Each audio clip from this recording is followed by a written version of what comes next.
नमस्कार दोस्तों, आज आपका फिर से स्वागत है हमारे इस YouTube channel the way to IAS में। आज फिर हम 2023 में जो पीटी में क्वेश्चन पूछे गए हैं हिस्ट्री से रिलेटेड उसको हम डिस्कस कर रहे हैं। इसमें जो क्वेश्चन है वह है धान्य कटक।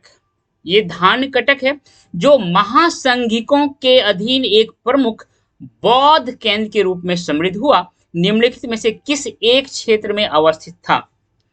ऑप्शन नंबर ए में आंध्र, बी गांधार, सी कलिंग और डी मगध। इसी क्वेश्चन को हम इंग्लिश में पढ़ते हैं। क्या है?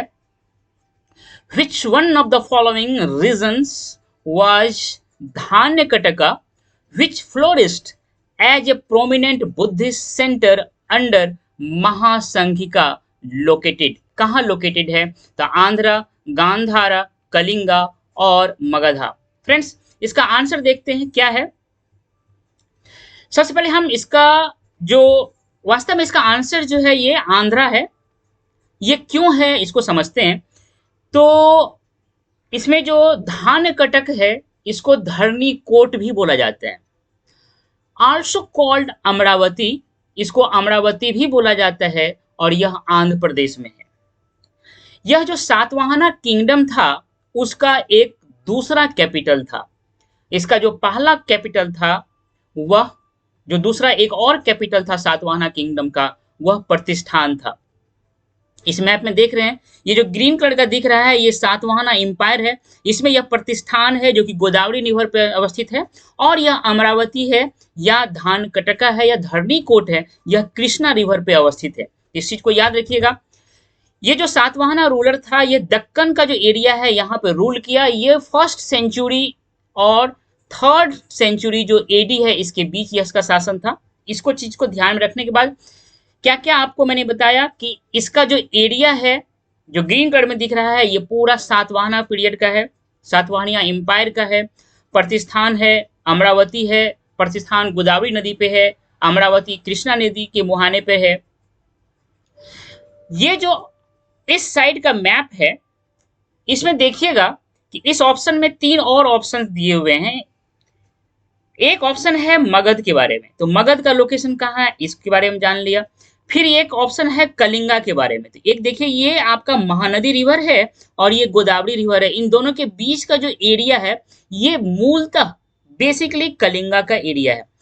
कलिंगा के रूलर जब बहुत ही प्रतापी हुए तो ये एरिया जो है इनका एक्सटेंड करता रहा, लेकिन मूलतः यह एरिया गोदावरी और महानदी के बीच का जो एरिया है कलिंगा एरिया है। ये आंध्रा एरिया हो गया। और जो एक और ऑप्शन है वो गांधार है। ये जो एरिया आप देख रहे हैं ये गांधार एरिया है।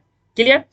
और तो मतलब चार ऑप्शन है, चारों को मैंने आपको मैप में बता दिया। इनका लोकेशन कहाँ है, इसका साइट्स कहाँ है, मतलब ये ज्योग्राफिकली कहाँ पे अवस्थित है, मतलब स्पेस कहाँ है इसका। आगे अगर हम बात करें इसमें एक वर्ड और है महासंघिका। ये महासंघिका क्या है? इसको इंग्लिश में बोला जाता है ग्रेट कांग्रीगेशन। कांग्रीगेशन क्या होता है? जब बहुत बड़े लेवल पे धार्मिक सभा होता है या समिति होता है इसको कांग्रीगेशन कहा जाता है। तो ये जो महासंघिका है यह early Buddhist school of thought है। पहली बात, इसका जो निर्माण है ये जो फॉर्म हुआ था ये अर्ली बुद्धिस्ट थॉट, यह जो सेकेंड बुद्धिस्ट काउंसिल हुआ था 383 बीसी में, इस काउंसिल के बाद महासंघिका जो है यह जो थॉट है यह निर्माण हुआ था, फॉर्म हुआ था। ये जो बुद्धिस्ट काउंसिल है ये सेकेंड बुद्धिस्ट काउंसिल है। तो थोड़ा सा इस साइड हम देख लेते हैं बुद्धिस्ट काउंसिल के बारे में। ये बुद्धिस्ट काउंसिल है first, second, third and fourth. इसको पेट्रोन देने वाले जो किंग थे, फर्स्ट जो बुद्धिस्ट काउंसिल है उसको पेट्रोन देने वाले अजातशत्रु। और कहाँ पे हुआ? तो ये राजगृह में हुआ। और इसका जो चेयरमैन है जो अध्यक्षता किया था इस काउंसिल का वो था महाकश्यप। और ये कब हुआ था? तो 483 बीसी में। दूसरा काउंसिल किसके पेट्रोन में हुआ था? तो कालाशोक के पेट्रोन में। कहाँ हुआ? तो वैशाली में हुआ। और इसके चेयरमैन कौन थे? सबकामी। तो यहीं पे सबकामी में जो ये सबकामी जो इनका चेयरमैन थे और वैशाली में ये हुआ था, यहाँ पे अनुशासन को लेकर के मतभेद हो गया था।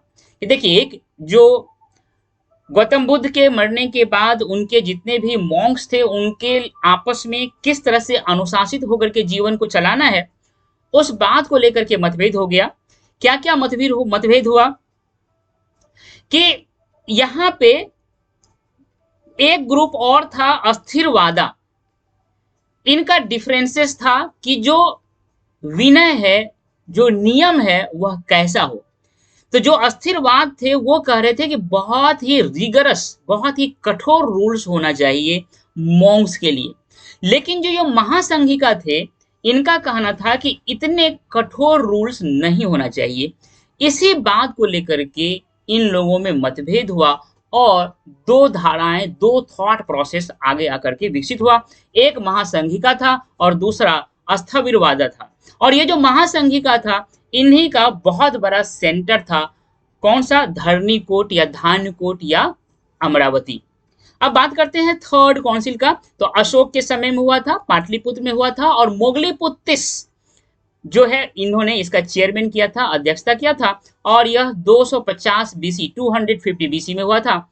फोर्थ काउंसिल कनिष्का के दरबार में हुआ था, मतलब कनिष्का ने इसको पेट्रोन किया था। ये कुंडल बन करके कश्मीर है वहां पे हुआ था, और इसकी अध्यक्षता वसुमित्र ने किया था, और इनका उपाध्यक्ष जो थे वो अश्वघोष थे, और यह 72 एडी में हुआ था।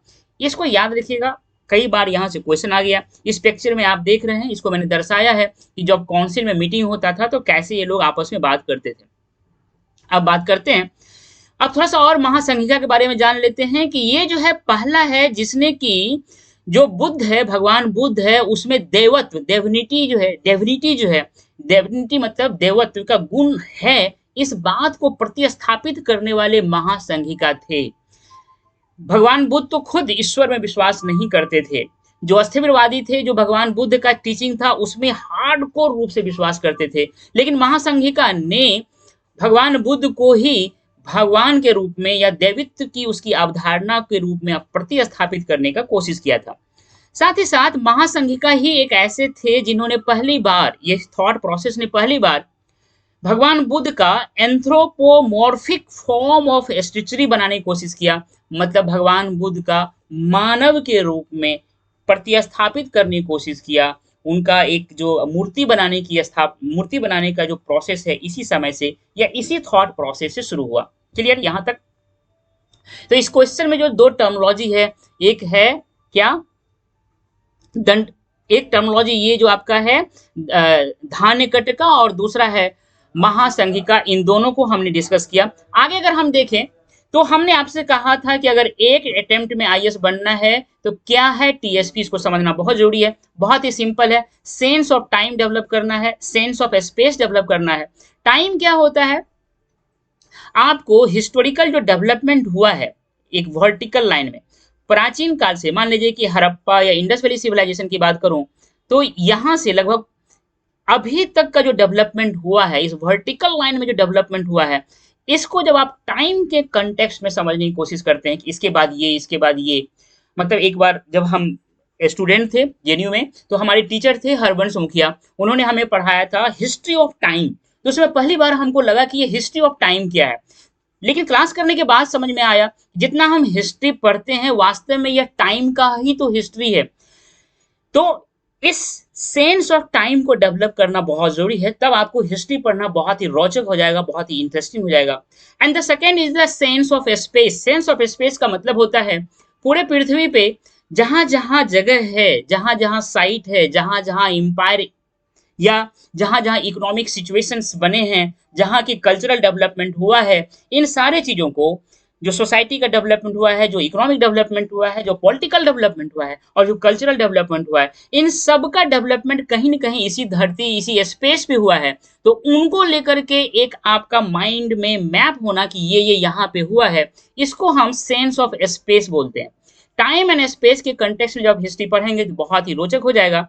और जो थर्ड वन है सेंस ऑफ पर्सनैलिटी। देखिए, चाहे वो पॉलिटी के क्षेत्र में हो, कल्चर के क्षेत्र में हो, इकोनॉमी के क्षेत्र में हो, या सोसाइटी के क्षेत्र में हो, उसमें जो सबसे बेस्ट लोगों का कंट्रीब्यूशन दिया गया है, जिसने समाज को, इकोनॉमी को, कल्चर को और रिलीजियन, पॉलिटी, इकोनॉमी को जिसने एक दिशा देने की कोशिश किया है, उस पर्सनैलिटी के योगदान को ही हम हिस्ट्री में पढ़ते हैं। इस पर्सनैलिटी के बारे में पढ़ना ही हिस्ट्री का एक बहुत बड़ा पार्ट है।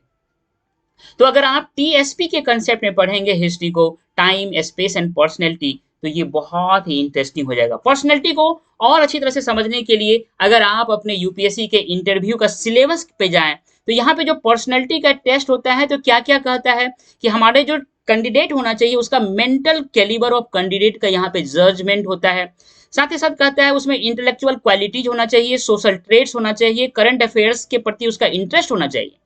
कहता है कि उसमें मेंटल अलर्टनेस होना चाहिए, क्रिटिकल पावर ऑफ एसिमिलेशन होना चाहिए, क्लियर एंड लॉजिकल एक्सपोजिशन होना चाहिए, बैलेंस ऑफ जजमेंट होना चाहिए, variety and depth of interest होना चाहिए, ability of social cohesion and leadership होना चाहिए, इंटेलेक्चुअल एंड मोरल इंटीग्रिटी होना चाहिए। ये सारे जो क्वालिटीज हैं, जो फीचर्स हैं, ये सारे पर्सन्स को पर्सनैलिटी बनाता है। अगर आप यूपीएससी की तैयारी को इन सारे क्वालिटीज को ध्यान में करें और अपने लाइफ में पर डे पर्सन से पर्सनैलिटी बदलने में इन सारे गुणों को अगर अपने अंदर इनग्रेंड करें, तो आप भी एक दिन पर्सनैलिटी बन सकते हैं। इसी तरह के पर्सनैलिटी का जो हिस्ट्री में योगदान है, जिसने हिस्ट्री को एक दिशा दिया है, एक डायरेक्शन दिया है, दशा दशा डिसाइड किया है कि हिस्ट्री का कैसा होगा, ऐसे ही पर्सनैलिटी के बारे में जब हम पढ़ते हैं तो इसी को बोलते हैं कि सेंस ऑफ पर्सनैलिटी का होना। तो समझ में आ गया टीएसपी क्या है। टाइम, स्पेस एंड पर्सनैलिटी के कंटेक्स्ट में जब हम इतिहास को पढ़ते हैं तो हमारा एक बहुत ही क्लियरिटी के साथ इमेजिनेशन बनाना, पिक्चर बनाना, विजुअलाइज करना बड़ा ही आसान हो जाता है। और हिस्ट्री को हमें सिर्फ रटना नहीं, बिल्कुल हम समझ करके क्वेश्चंस को, आंसर्स को लिख करके और ऑब्जेक्टिव जो क्वेश्चन पीटी में होता है उसको सॉल्व करके हम क्रैक कर लेते हैं यूपीएससी के फाइनल एग्जाम को। मुझे उम्मीद है कि आपको ये बहुत ही अच्छा लगा होगा, इसीलिए आपसे मेरा हम्बल रिक्वेस्ट है कि हमारे इस चैनल को सब्सक्राइब करें, इस वीडियो को लाइक करें, अपने दोस्तों के बीच शेयर करें और अपना वैल्यूएबल कमेंट करें। मिलते हैं नेक्स्ट वीडियो में। Thank you dear.